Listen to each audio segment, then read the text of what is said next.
Okay, we're back with The Wind in the Willows by Kenneth Grahame. And again, I do not own the rights to this story.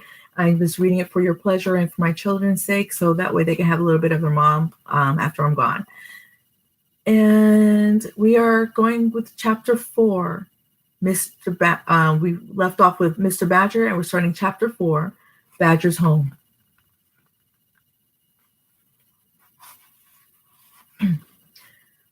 They waited patiently for what seemed a very long time. At last the door opened a few inches.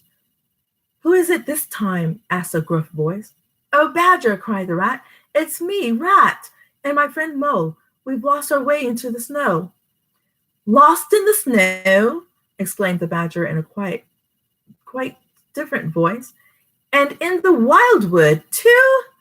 But come in with you." The two animals tumbled over each other to get inside.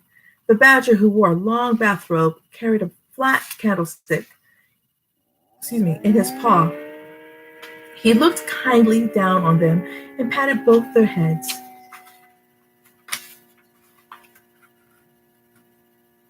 Can you see that?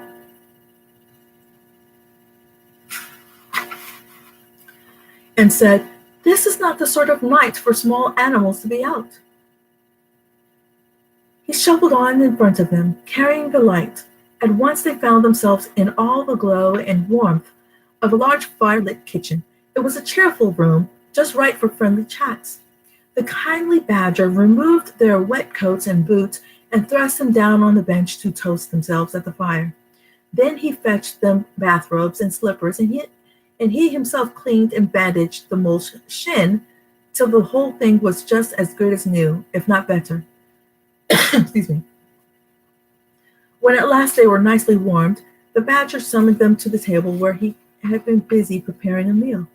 For a long time there was no conversation, for the two animals were so hungry. When they finally did start talking, it was that awful sort of talking with one's mouth full. The Badger did not mind that sort of thing at all, nor did he notice elbows on the table or everybody else speaking at once. As he did not go into society himself, Badger didn't believe that these things mattered. We know, of course, that he was wrong, because they do matter very much, but it would take too long here to explain why. When supper was finished, they gathered around the fire, and the Badger said heartily, "Tell us, how's old Toad going on?" "From bad to worse," said the Rat gravely. "Another smash-up last week. He thinks he's a heaven-born driver." "How many does that make?" inquired the Badger gloomily. "This is the 7th, answered the Rat. "He's been in the hospital 3 times, but put in the mole. He's been in the hospital 3 times, put in the mole, and as for the fines he had to pay, it's simply awful. He's going to end up either dead or bankrupt," continued the Rat. "We're his friends. Oughtn't we to do something?" The Badger thought for a moment and then said, "Once spring is here, we'll take Toad seriously in hand. We'll bring him back to reason. We'll make him be a sensible Toad." "You're asleep, Rat." "Not me," said the Rat, waking up with a jerk. "It's time we're all in bed," said the Badger. "Come along and I'll show you your beds. Breakfast at any hour you please."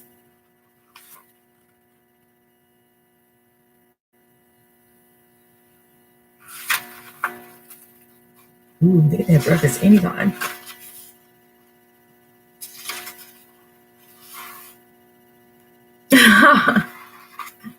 Okay, look. Are those hedgehogs? Let's see. The next morning, the two tired animals came down to the breakfast very late and found 2 young hedgehogs sitting at the table eating oatmeal. "Where have you youngsters come from?" asked the Rat pleasantly. "Lost your way in the snow, I suppose?" "Yes, sir," said the older hedgehog. "We were trying to find our way to school. Mother would have us go regardless of the weather, and we lost ourselves. And at last we happened to get up against Mr. Badger's back door." "I understand. said the rat, cutting himself some bacon while the mole fried eggs. What's the weather like? Terrible deep the snow is, sir, said the hedgehog, and Mr. Badger's gone into his study. He said he had a lot of work to do this particular morning, so he was not to be disturbed. The rat winked at the mole. The animals knew that Badger, having eaten a hearty breakfast, had retired to his study for a winter's nap. The front doorbell clanged loudly, and the rat sent the smaller hedgehog to see who it might be. The hedgehog returned with the otter. It's getting busy in here. Thought I would find you here, said the otter cheerfully. No one at home at your place. Everyone said something bad had happened. I didn't believe it. Thought Molly had probably let his curiosity get the best of him. He's talked about Badger all summer. Just to be sure, though, I came straight here. Badger's the chap, eh? He laughed. Here, Mole, fry me some ham. Must speak to Ratty here. Haven't seen him since yesterday. The mole had... Let me make sure. The mole had the hedgehogs fry some ham, and he returned to his own breakfast. The otter and the rat eagerly talked riverbank gossip. Whew, I'm tired. I'm getting tired, kids. I apologize. The otter and the rat eagerly talked riverbank gossip. A plate of fried ham had just been cleared and sent back for more when the badgers entered and greeted them all. It must be getting lunchtime, he remarked to the otter. You must be hungry this cold morning. Rather, replied the otter, winking at the mole. The sight of these greedy young hedgehogs eating all the ham makes me feel positively starved.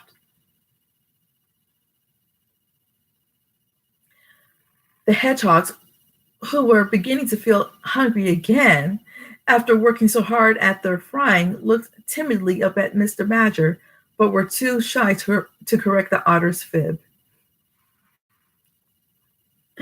Okay, here. Oh, wait, where are they? Okay, there they are.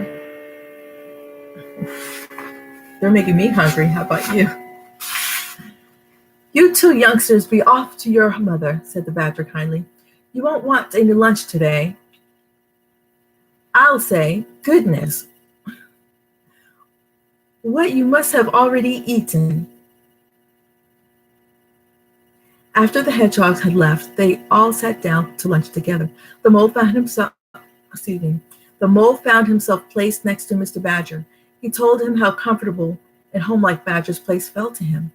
The badger grinned. I agree. There's no security or peace or quiet except underground. And above all, no weather. Look at Rat. Now, a couple of feet of flood water and he's got to move out and rent a place. Uncomfortable, a bother, and horribly expensive. Take Toad.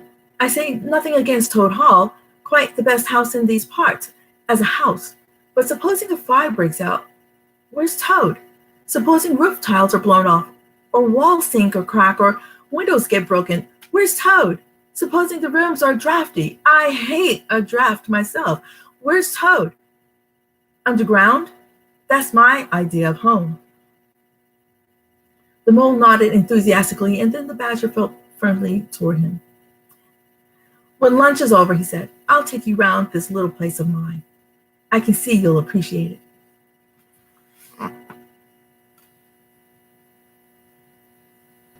Oh, okay. It's a feast. Oh my. Let's take a look. Look at that.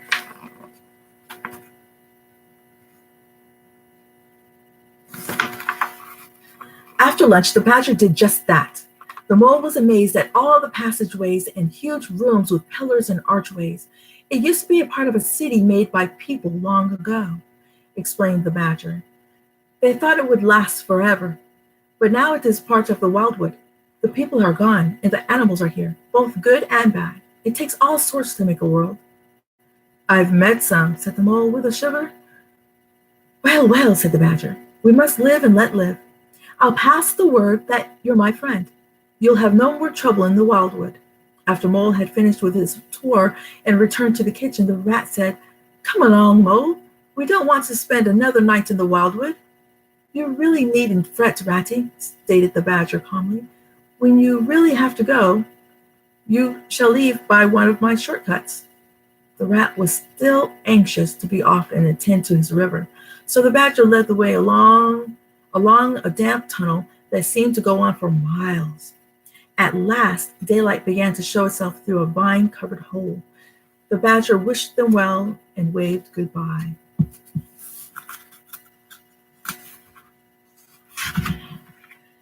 As the three emerged from the tunnel on the edge of the wildwood, the otter took charge and they followed him in a beeline. Pausing for a moment, though, they looked back at the wildwood, dark and thick and scary.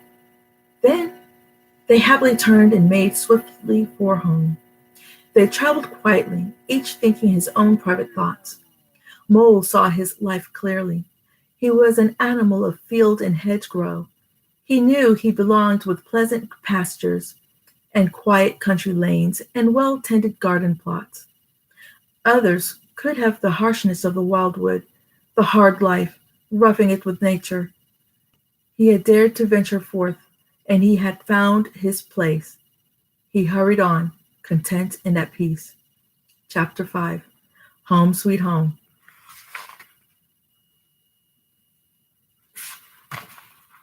The rat and the mole were returning to the riverbank. One day, after a long outing with Otter, the shades of a short winter day were closing in on them. On either side of the road, they could smell the friendly fields through the darkness. They still had some distance to go till the rattle of the door latch. The sudden firelight of the sight of familiar things would greet them. They plodded silently. The mole was thinking about supper. The rat was walking a little way ahead, his eyes fixed on the road in front. He did not notice poor Mole when the silent voice suddenly reached Mole and shook him like an electric shock.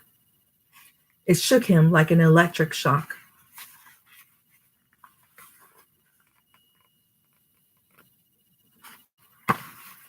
His nose searched hither and thither. Home!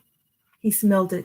Since his escape on that bright morning when he'd given up spring cleaning and had gone to live on the river with rats, he had hardly given his old home a thought. Now, with a rush of old memories, how clearly it stood up before him in the darkness. Ratty, Mole called, full of joyful excitement. Hold on! I want you, quick! Oh, come on! Come along, Mole, replied the rat cheerfully, still plodding along. Please stop, Rat! Please stop, Ratty! Pleaded the poor Mole. You don't understand. It's my old home. I've just come across the smell of it. I must go to it. The rat was by this time very far ahead, too far to clearly hear what the mole was calling. We mustn't stop now, he called back. The snow's coming on again. I need your nose, Mole, so come quick. Poor Mole stood alone in the road, his heart torn into pieces. But never for a moment did he dream of abandoning his friend.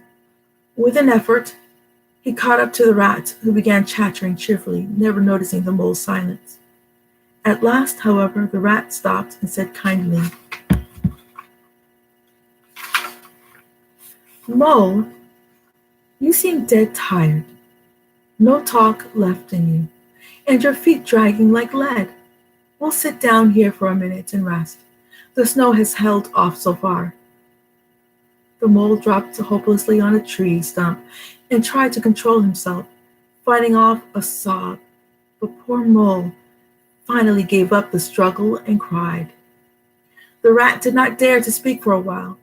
At last he said, What is it, old fellow? Poor Mole. He found it difficult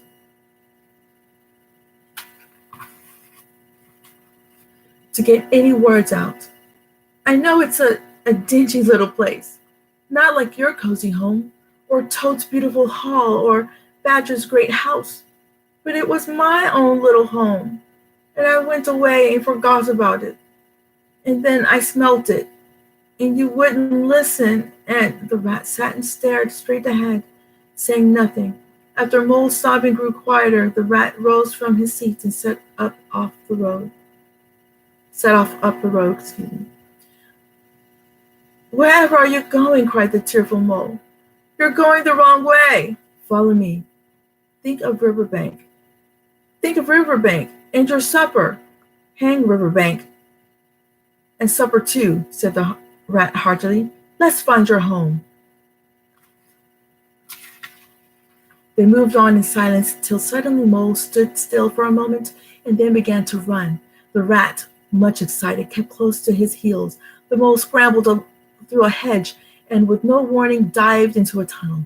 The rat promptly followed him. It seemed a long time to Rat before the passage ended, and he could stand up straight. The Mole lit a hanging lamp. By its light, the rat saw that they were standing in an open space, neatly swept and sanded underfoot. Directly facing them was Mole's little front door with Mole End painted over the doorbell. Mole's face beamed with excitement, and he hurried Rat through the door into the lonely, empty, neglected house. Mole's face dropped. Oh, Ratty, he cried. Why did I bring you to this poor, cold little place when you might have been at Riverbank, toasting your toes with all your own nice things about you? The rat paid no heed to Mole's self-pity. What an excellent little house this is, he called out cheerily. We'll make a jolly night of it. I'll fetch the wood and you get a dust cloth and try and smarten things up a bit.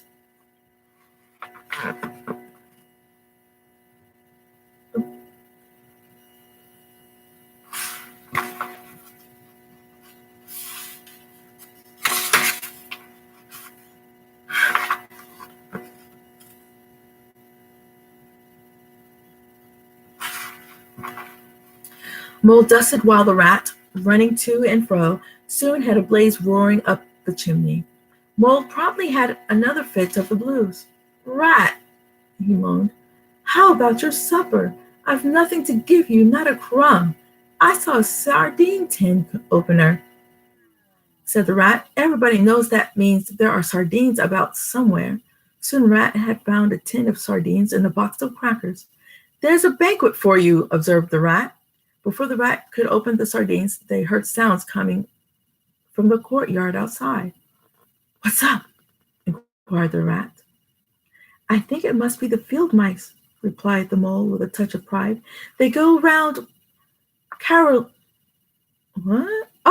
singing at this time of the year, and they never pass me over.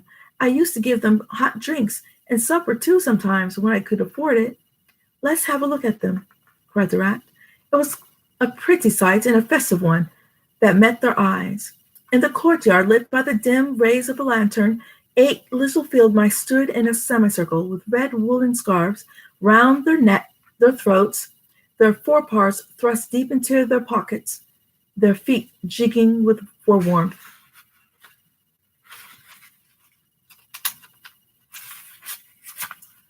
Oh, can you see them? As the door opened, one of the elder ones was just saying, Now then, 1, 2, 3. And then their shrill little voices rose up into the air. The carol. Here we stand in the cold and the sleet, blowing fingers and stamping feet. Come from far away you to greet you by the fire and we in the street, bidding you joy in the morning. Good man Joseph toiled through the snow, saw the star over a stable low. Mary she might not further go. Welcome roof and straw below. Joy was hers in the morning. And then they heard the angels tell, who were the first to cry Noel. Animals all as it befell, in the stable where they did dwell. Joy shall be theirs in the morning. Very well sung, cried the rat heartily.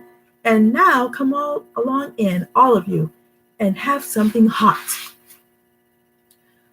We've nothing to give them, cried Mole in despair. Only sardines. You leave that to me, said the masterful rat. You with the lantern, I want to talk to you. There was whispering. The field mouse was given money in a basket, and off he hurried. The rest of the field mice, perched in a row on a comfy bench with their small legs swinging, enjoyed the fire. They toasted their frozen toes till they tingled. It did not take long for Rat to prepare warm spiced tea. Soon every field mouse was sipping, for a little spiced tea goes a long way, and laughing and forgetting he had ever been cold in all his life. Time passed quickly, and all at once the latch clicked, the door opened, and the field mouse with the lantern came in, staggering under the weight of the basket. In a very few minutes, supper was ready. Mole took the head place and looked at the table now, overflowing with food. He saw his little friends' faces brighten and beam as they began eating. He thought what a happy homecoming this had become. The rat said little, only taking care that each guest had what he wanted, and plenty of it.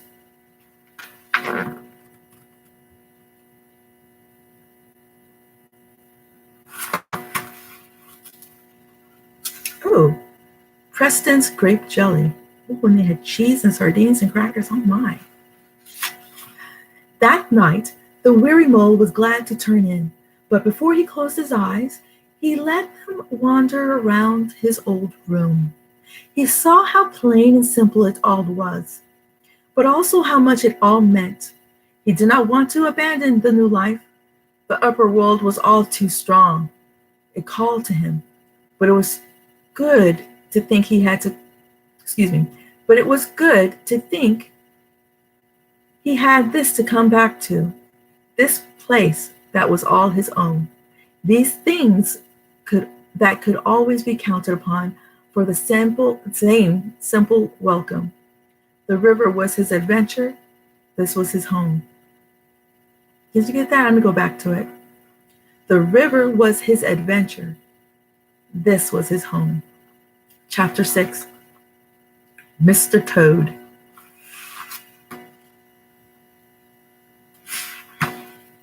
It was a bright morning in the early part of summer. The mole and the water rat were just finishing breakfast when a heavy knock sounded at the door. The mole went to answer, and the rat heard him utter a cry of surprise. Mr. Badger! The badger strode heavily into the room. The hour has come, said the badger. What hour? Asked the rat. Whose hour, you should rather ask, replied the badger. The hour of Toad. I'm going to straighten out his miserable life today. Toad's hour? Hooray! We'll teach him to be a sensible toad, cried the mole. I'm sorry.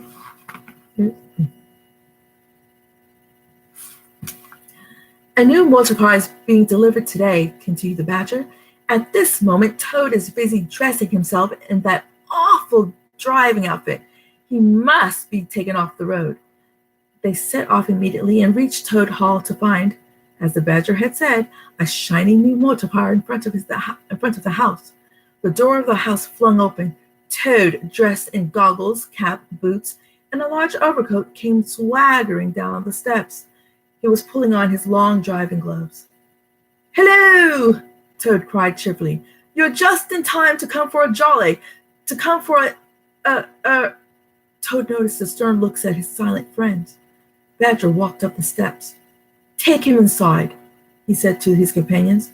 As the struggling Toad was hustled through the door, Badger told the waiting driver, Mr. Toad has changed his mind. He will not require the car. Then Badger followed the others inside. Toad's ridiculous motor clothes were promptly removed while Toad kicked and called out names. Finally, there he stood, merely Toad again, no longer the terror of the highway. Toad giggled feebly and looked from one to the other. You knew it must come to this sooner or later, Toad, the badger said. You don't listen to our warnings. You've gone on wasting the money your father left you. You're giving us animals a bad name by your breakneck driving, your smashes and your run-ins with the police. You You will come with me into the library and we'll talk this out. He took Toad firmly by the arm, led him into the library, and closed the door behind them. That's no good, said the rat. Talking to Toad will never cure him. He'll say anything. After 45 minutes, the door opened. Toad has seen the folly of his ways, said the smiling badger. Haven't you, Toad? There was a long, long pause. No, Toad said. I haven't. It's not folly. It's simply glorious. What? Cried the badger. Didn't you tell me just now in there? Oh, yes, in there, said Toad. I'd have said anything in there. Then you don't promise, said the badger, never to touch a motor car again? Certainly not, replied Toad. I promise that the first motor car I see, toot toot, off I go in it.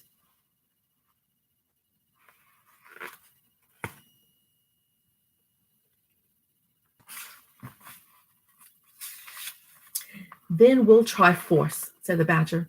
Lock him in his bedroom. It's for your own good, said the rat kindly as they hauled kicking, struggling Toad up the stairs. We'll take great care of everything for you till you're well, Toad, said the mole, and we'll see your money isn't wasted as it has been. No more run-ins with the police, said the rat. No more hospital stays, added the mole as they locked Toad inside. They went back down the stairs with Toad shouting at them through the keyhole. It's going to be a long ordeal, said the badger, sighing. They took turns standing watch, taking care to never let Toad out of sight or out of his room. At first, Toad threw temper tantrums and was very difficult for his guardians. He would arrange his bedroom chairs as a motor car and get in bent forward into the wind, making ghastly engine noises until even his makeshift car toppled over as he flipped through the air. There he would lie on the floor with a smile on his face. As time went on, however, he had fewer fits and he became more quiet, droopy, and depressed. Jacob? Hey, sweetheart. Oh, wait, let me move the door. Open. Hey, sweetie. I'm reading. Love you too. I'm glad you're home safe. Don's at the corner. Oh, good. Okay. Brazil's block. Okay. Sorry, guys. That's my son, my youngest one. Just 8th grader. Okay, back to when in the Willows. One morning, Rat, whose turn it was to go on duty, went upstairs to relieve Badger. Toad's still in bed, Badger told the rat outside the door. You be careful, Rat. When Toad is quiet, he's at his trickiest. I must be off. How are you today? Inquired the rat as he approached Toad's bedside. At last, Toad feebly murmured, Thank you for asking. But tell me about yourself and Mole. Mole has gone with Badger until lunchtime. The rat did not see Toad's eyes as they twinkled slightly. You're tired of bothering about me, sighed Toad. I'm a nuisance, I know. You're tired of bothering. You are indeed, said the rat. But I'd take any trouble on earth for you if only you'd be a sensible animal. Then I would beg you, said Toad, even more feebly, even though it may be too late, to step round the village and fetch the doctor. Why do you want a doctor? Never mind. Forget I asked, said Toad weakly. Look here, said the rat, beginning to get rather alarmed. Of course I'll fetch a doctor if you really think you want him.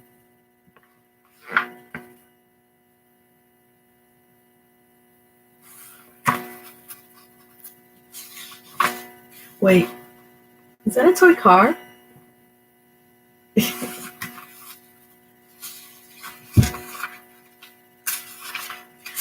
Would you mind at the same time asking the lawyer to step up? Asked Toad. A lawyer? Oh, he must really He must be really bad, the frightened rat said to himself as he hurried from the room. He did not forget, however, to lock the door carefully behind him. I've known Toad to ask for a doctor before, Rat said to himself, but I've never heard him ask for a lawyer.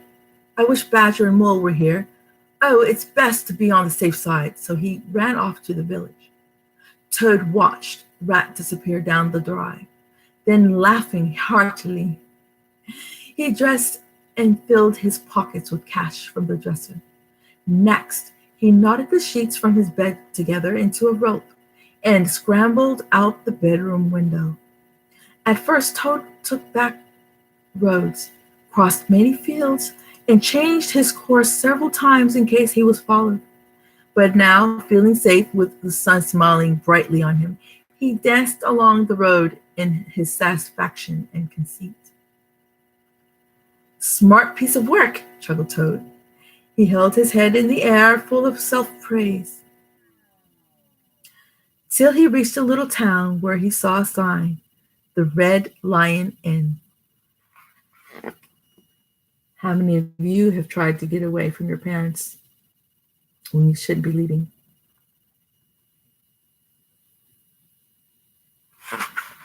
Dun, dun, dun.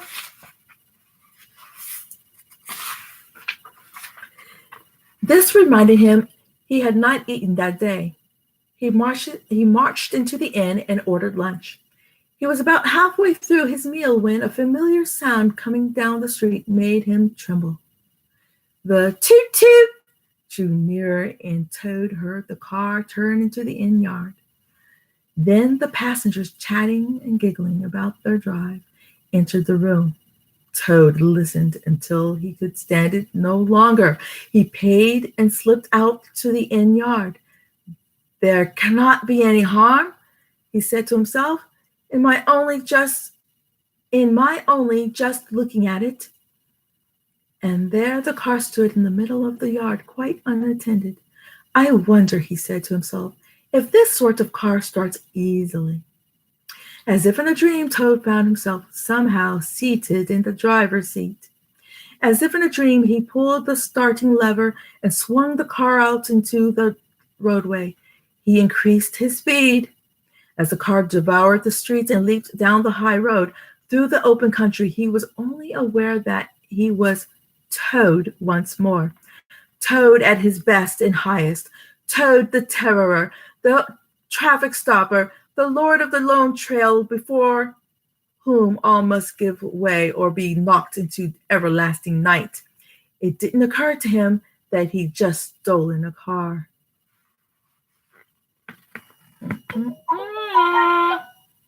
And that's what I said.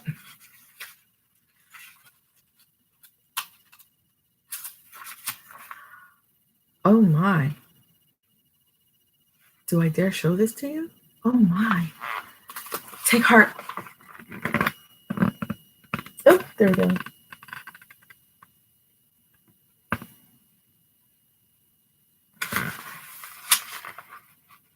That doesn't look good.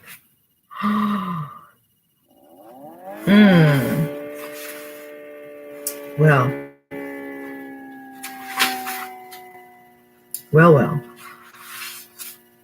Mr. Clerk, observed the judge, will you tell us the stiffest penalty we can impose?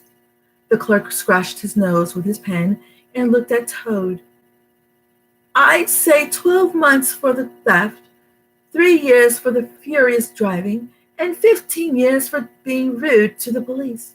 Those figures, if added together, tot up to 19 years. I'd make it an even 20. An excellent suggestion, said the judge. Prisoner, it's going to be 20 years for you this time. Take him away.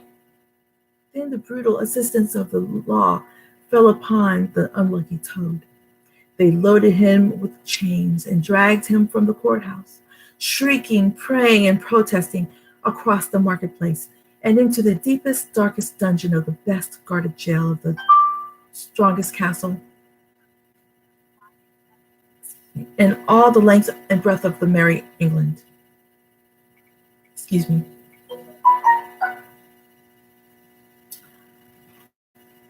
Chapter 7. The Prosecutor of Small Creatures.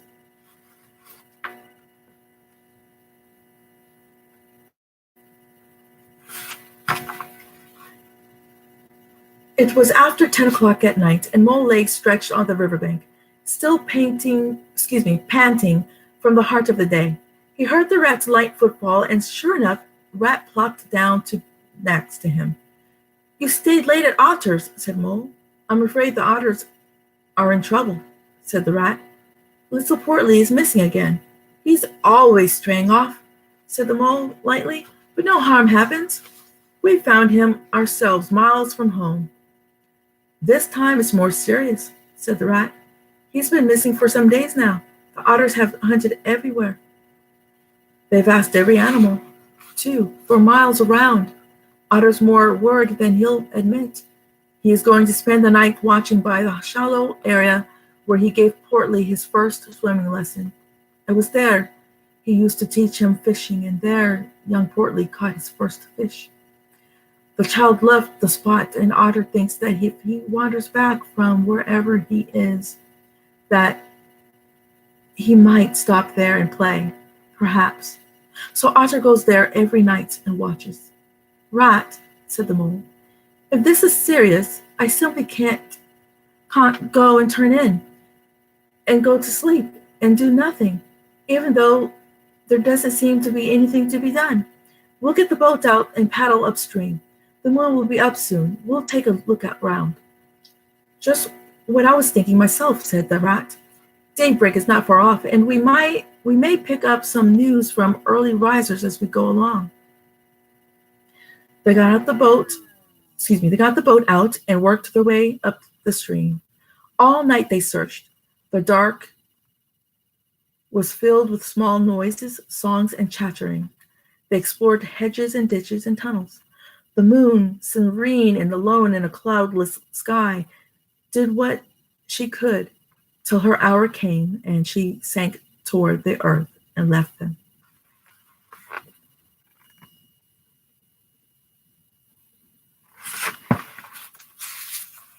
The rat sat up suddenly and listened to a breeze. Mole looked at him with curiosity. "It's gone," sighed the rat, sinking back into his seat again. "No, there it is again." Entranced, he was silent for a long space. "I hear nothing myself," the Mole said, "but the wind playing in the willows." In silence, Mole rowed steadily, and soon they came to where the river divided. In the middle of the side was a small flowered island. "Now you must surely hear it," cried the rat joyously. "Ah, at last I see you do." Breathless and transfixed, the Mole stopped rowing. No bird sang. A heavenly melody floated through the fresh dawn air. All the colors were brighter. All was peaceful, still, and lovely. Slowly the two animals landed at the island and pushed through the blossoms and hedges that led to a little level lawn with fruit trees. "This is the place of my song dream," said Rat. Mole felt a great awe fall upon him, not from panic, but from wonder and peace. He lowered his head. Something noble was very near. The music stopped. Trembling, Mole raised his humble head and looked up into the very eyes of the friend and helper, the protector of small creatures. He saw the curved horns, the stern hooked nose between the kindly eyes, the bearded mouth broken into a smile. He saw the rippling muscles on the arm that lay across the broad chest and the hand holding the reed panpipes. He saw the splendid curves of the shaggy limbs on the grass and saw, nestling between his very hooves, sleeping soundly in peace and contentment, the little, round, pudgy, childish form of the baby otter. "Rat!" Mole found breath to whisper, unsure if the rat saw what he saw. "Are you afraid?" "Afraid?" murmured the rat. "Oh, never. And yet I am afraid." Then the two animals bowed their heads humbly. When they looked once more, the vision had vanished, and the air was full of the carol of birds as they stared blankly. A here we go. A whimsical little breeze brought instant forgetfulness. For this is the last gift that the kindly protector of small creatures gives those to whom he has revealed himself. If forgetfulness were not given, daily life could no longer offer happiness against the memory of such an experience.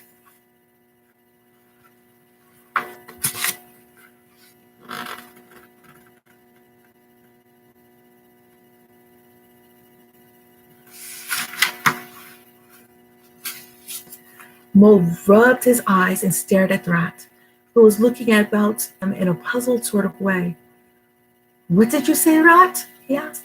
"I was only remarking," said Rat slowly. Why, there he is!" Portly woke up with a joyous squeak at the sight of his father's friends. Then, looking for something he could find or see, he finally sat down and cried.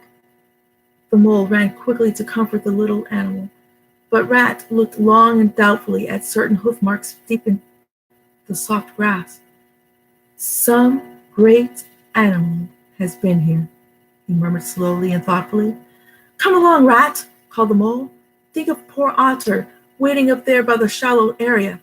The two animals loaded Portly into the boat and paddled down the river.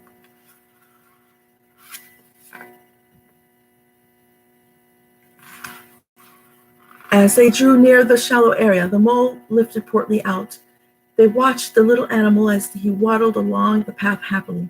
Looking up the river, they could see Otter, tense and rigid, and could hear his amazed and joyous bark as he bounded up through the willows toward his long-lost son.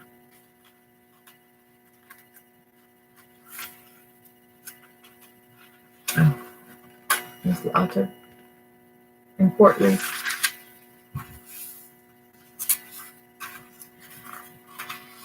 "I feel as if I had been through something very exciting and rather awesome," said the mole, and yet nothing particular has happened.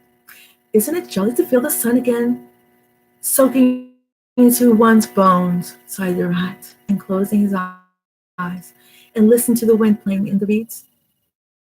"It's like music," said "dance music," murmured the rat, "the lilting sort that runs nonstop, but with the words in it." "You hear it better than I," said the mole sadly. "I cannot catch the words." "Let me try and give you them," said the rat. "Lest they all should dwell and turn your frolic to fret, you shall look on my power at the helping hour, but then you shall forget." "But what do the words mean?" asked the wandering mole, but no answer came. The weary rat was fast asleep.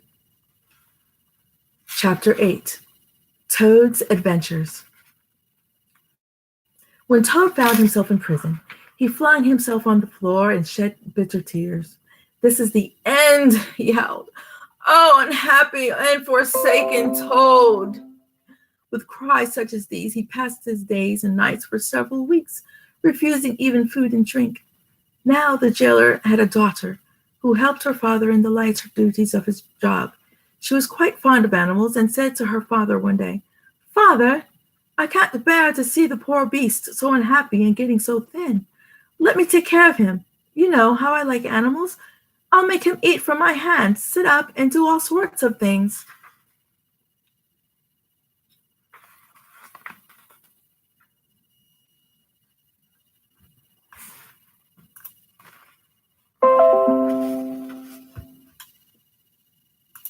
Excuse me for a moment. Let me close these notifications there. Her father agreed. So that day she went on her errand of mercy and knocked at the door of Toad's cell. "Now cheer up, Toad," she said on entering. "Sit up and be a sensible animal, and do try and eat a bit of dinner." Toad sat up slowly, dried his eyes, sipped some tea, munched some toast, and soon began talking freely about himself, the house he lived in, his doings there, and how important he was. The jailer's daughter saw that the topic was helping Toad as much as the tea. Tell me about Toad Hall, she said. Toad Hall, said the toad proudly, is a gentleman's residence dating in part from the 14th century, but complete with every modern convenience. Up-to-date plumbing, 5 minutes from church, post office, golf courses. I don't want to buy it, said the girl, laughing. Tell me something real about it. Toad then told her more about Toad Hall and stories of him at his best, singing songs, telling stories, entertaining. When he said good night, Toad was very much the same self-satisfied, confident animal that he had been of old. They had many interesting talks together after that. The jailer's daughter felt Toad had been wrongly imprisoned for a one-car wreck and for being rude. Toad, of course, in his vanity, thought she had fallen in love with him and felt it sad that he would have to break her heart. One morning, the girl did not seem to be paying proper attention to Toad's sparkling comments and witty sayings. Toad, she interrupted, just listen, please. I have an aunt who is a washerwoman. Think no more about it, said Toad. I have several aunts who ought to be washerwomen. Do be quiet, Toad, said the girl. You talk too much. As I said, I have an aunt who is a washerwoman. She does the washing for all the prisoners in the castle. I think if she were approached in the right way, bribed, I believe is the word, she would let you have her dress and bonnet, and you could escape from the castle as a washerwoman. You two have the same figure. We don't, said the toad in a huff. I have a very elegant figure for what I am. So has my aunt, replied the girl, for what she is. Being Mr. Toad of Toad Hall, I suppose you wish to be escorted from prison in a carriage.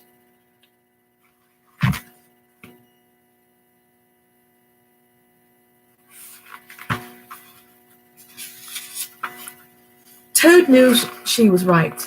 If he wanted out of prison, he must be humble, at least for a moment. Introduce me to your aunt, he said. We'll make a deal. Next evening, the girl ushered her aunt into Toad's cell. The sight of certain old gold coins that Toad had placed on the table in full view convinced the aunt. In return for his cash, Toad received a cotton gown, an apron, a shawl, and a faded black bonnet.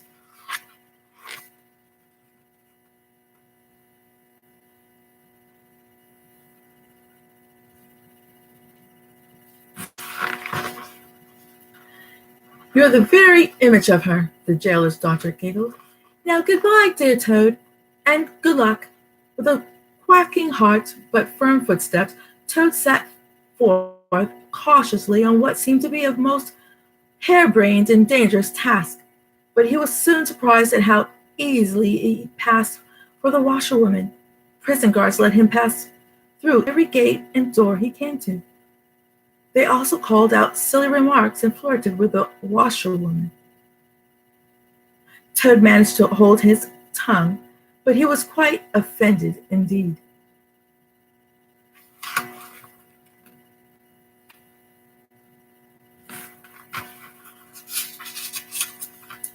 It seemed hours before he crossed the last courtyard, but at last he heard the iron gate click behind him, and he knew that he was free. Some red and green lights and the sound of a train engine caught his attention. He made his way to the railway station and found that a train bound in the direction of his home was due to start in half an hour. More luck, said Toad as he went to the booking office to buy his ticket. He gave the name of the station in the village near Toad Hall and put his fingers in search of the money, where his vest pocket should have been. He fumbled all through his dress and found not only no money, but no pocket, and no vest to hold a pocket. To his horror, he remembered he had left both coat and vest behind in his cell, along with his wallet, money, keys, watch, matches, pencil case, all that makes life worth living. The clerk stared at him in the faded black bonnet a moment and laughed. Either pay or move, madam. You're blocking other passengers. Baffled and full of despair, Toad wandered blindly down the station platform where the train was standing, and tears trickled down each side of his nose.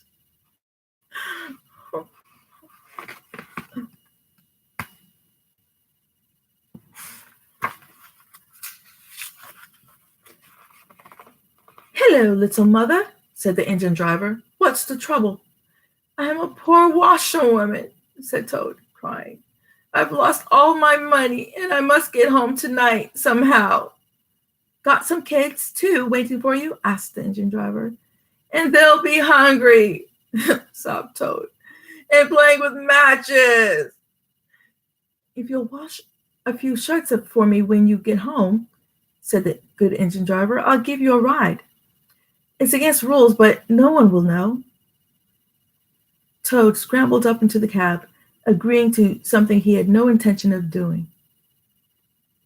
They covered many a mile. Toad was already thinking of what to have for supper as soon as he got home, when he noticed that the engine driver was leaning over the side of the train and listening hard. It's very strange, he said to Toad. We're the last train running in this direction tonight, yet there's an engine on our rails coming along at a great pace, with men waving axes, billy clubs, revolvers, and canes, all shouting the same thing. Stop! Stop! Stop!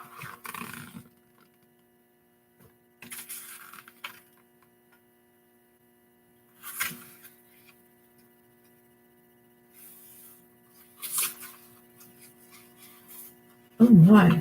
Then Toad fell on his knees and cried, I will confess all. I'm not a simple washerwoman. I am the well-known and popular Mr. Toad, the squire of Toad Hall. I have just escaped from prison. Please, sir, don't take me back. Don't make me go back. Help me. The engine driver looked down upon him very sternly. What were you put in prison for? I only borrowed a motor car, answered Toad. I didn't mean to steal it. I don't like motor cars, said the driver. Steal them all if you want. Cheer up, Toad. I'll do my best, and we may beat them yet. They tried to outrun them, but their pursuers slowly gained. The engine driver said, There's just one thing left to do. Up ahead is a tunnel, followed by some woods. We'll rush through the tunnel. When we are through, I will shut off the steam and put on the brakes, and the moment is safe, you must jump and hide in the woods before they get through the tunnel and see you. I piled on more coals, and the train shot into the tunnel and out the other side. The driver shut off the steam and put on the brakes, and as the train slowed down, Toad heard the driver call out, Now jump!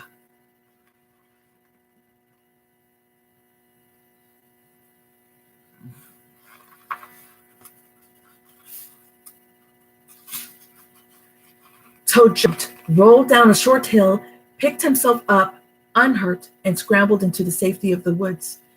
Peeping out, he saw his train disappear at a great pace. Then out of the tunnel burst the pursuing engine. When they were past and the woods became silent, Toad had a hearty laugh. But he soon stopped laughing. It was now very late and dark and cold, and he was in unknown woods with no money, no chance of supper, and still far from friends and home. Finding a hollow tree, he crawled inside and did his best to sleep. Children, we are now at chapter 9, and the title is Wanderers All. I'm not sure of my timing. I'm at 54 minutes, and I don't want to be cut off and leave you hanging, so I'm going to stop here and continue on a part 3, okay? See you in a moment.